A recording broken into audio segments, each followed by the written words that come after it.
आज की कहानी है खजाने की खोज।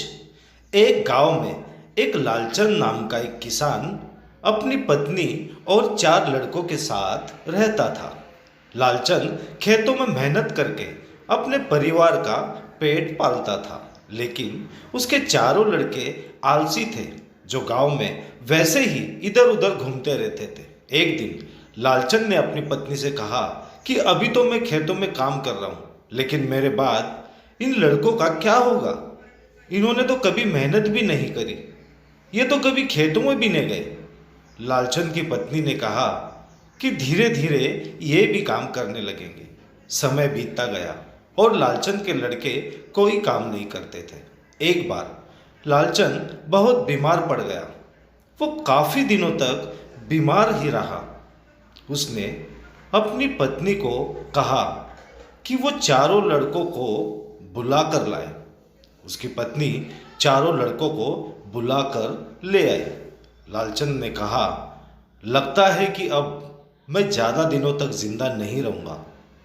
लालचंद को चिंता थी कि उसके जाने के बाद उसके बेटों का क्या होगा, इसलिए उसने कहा, बेटो, मैंने अपने जीवन में जो भी कुछ कमाया वो खजाना अपने खेतों के नीचे दबा रखा है।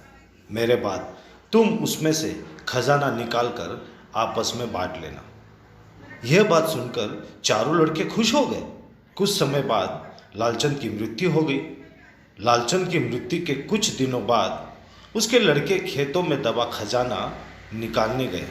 उन्होंने सुबह से लेकर शाम तक सारा खेत खोद दिया, लेकिन उनको कोई भी खजाना नजर नहीं आया। लड़के घर आकर अपनी माँ से बोले, माँ, पिताजी ने हमसे झूठ बोला था, उस खेत में हमें कोई खजाना नहीं मिला। उसकी माँ ने बताया कि तुम्हारे पिताजी ने जीवन में यही घर और खेत ही कमाया है, लेकिन अब तुमने खेत खोद ही दिया है तो उसमें बीज भी बो दो। इसके बाद लड़कों ने बीज बोए और माँ के कहे अनुसार उसमें पानी देते गए।